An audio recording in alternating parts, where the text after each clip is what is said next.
This is English shorthand dictation number 230 and the dictation speed is 140 words per minute. Ready? Start.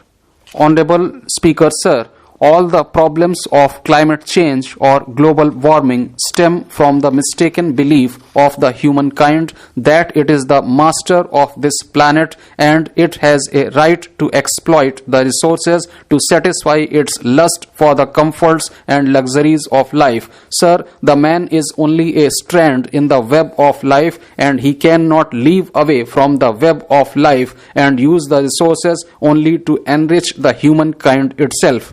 On the international front, we have not been able to negotiate a fair deal. So what is being demanded by the developed nations is that we should preserve our resources for them. They have plundered the resources. As pointed out by the honorable member who spoke earlier, the fair deal would have been to compensate the third world countries and the underdeveloped countries for the preservation of the resources that we are now expected to preserve for them, which have already been exploited and plundered by the West.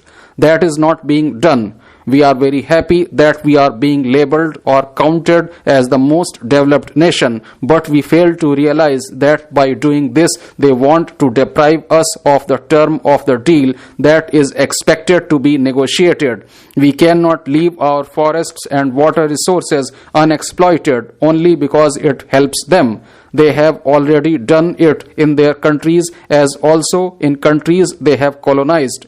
Sir, what is unique about the things like climate change? These things do not respect any political boundaries. It is not that political boundaries restrict the impacts of whatever is being done in a country. These do not respect political boundaries and not even geographical boundaries. If resources are plundered in some country, if emissions are done in some country, that is going to affect some other country somewhere else.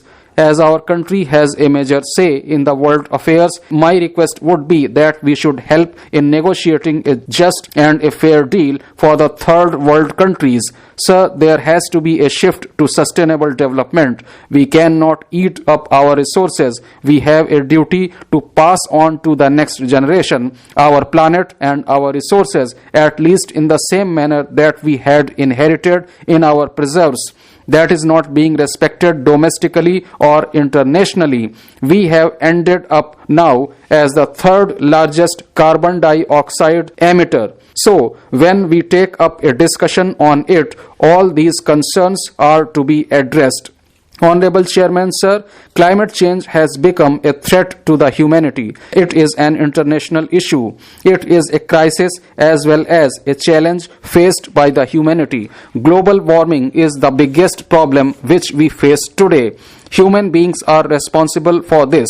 Earth is the only planet with a suitable temperature and climatic conditions where human beings and other living things can live. Every human being is having the responsibility to protect this earth.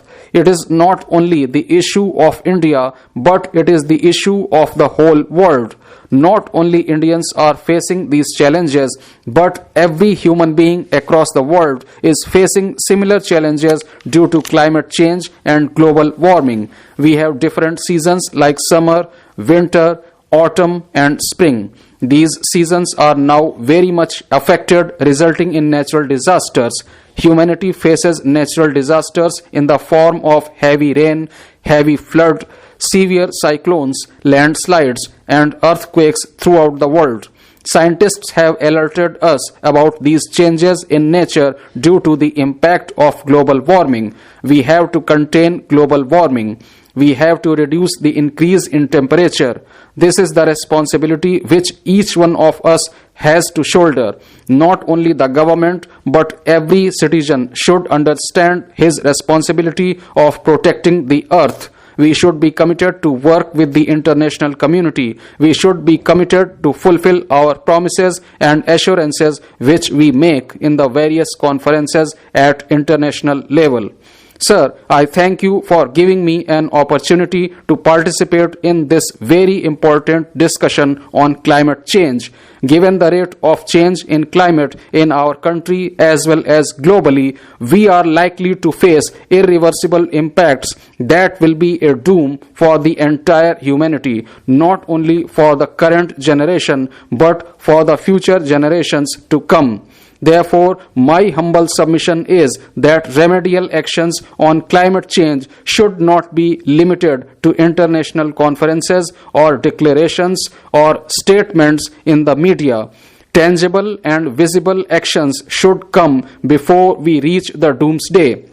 We are responsible to the future generations. They should not blame us.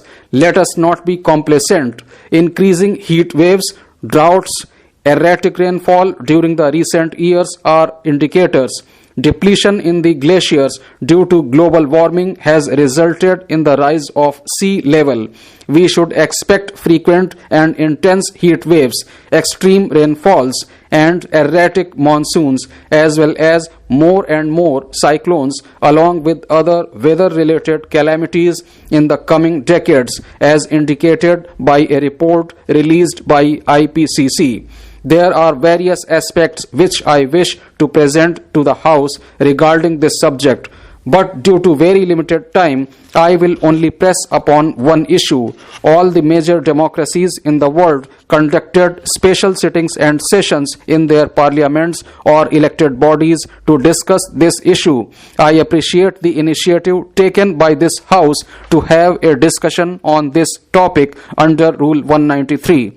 I also urge upon the government to have a special session to have a discussion on this issue. I take this opportunity to congratulate the Honorable Speaker for allowing us to take part in the discussion, because this is a very serious and important subject as far as India is concerned, especially in the light of Glasgow Conference.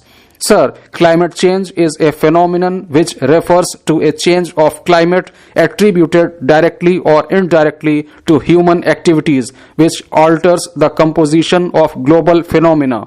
According to me, climate change is due to the global warming, and it is having a direct link to the development process in the country. The concept of development has to be changed. The mindset regarding development has to be changed. The concept of development should meet the needs of the present without compromising the ability of the future generations to meet their own needs. That should be the concept of development. Otherwise, nothing is going to happen. The summits or conventions or conferences or decisions or declarations made at the global level will never give fruitful results. So, the concept regarding development has to be basically and drastically changed. The Honorable Minister is listening and having a patient hearing of the entire debate. I am thankful to him also. Honorable Chairman, sir, thank you for this opportunity to speak about an important issue of global warming. Our Honorable Prime Minister has clearly stated our viewpoint on this subject. He has also mentioned about the fact that how far India is committed on this subject. While we talk on behalf of the developing countries, we should not only put forth the arguments against the domination of the developed countries and their irresponsible behavior, but we should also place similar arguments as regards internal domestic issues. It has become an issue between the rich and the poor of this country. Whatever be the disaster, the poor people are the affected lot. Whether it is rain or flood or drought, the poor people are very much affected. Sir, India started COVID-19 vaccination drive on 16th January 2021. So far, 6 different types of vaccines have been administered in India. The statement of the Honorable Minister goes to show that 51% of the total population in India has already been administered 2 doses of vaccine. The Omicron variant, which has spread from South Africa, is creating great apprehension among the people. It is also learnt from media reports that some of the developed countries have started giving the booster dose of the vaccine. During the discussion under Rule 193 on COVID-19, I had put a very specific question, but unfortunately the Minister did not answer that question. I would like to know from the Minister the booster dose policy of the Government of India. Is it being insisted or will it be administered to the people? Other countries, especially the developed countries, have already started giving the booster dose.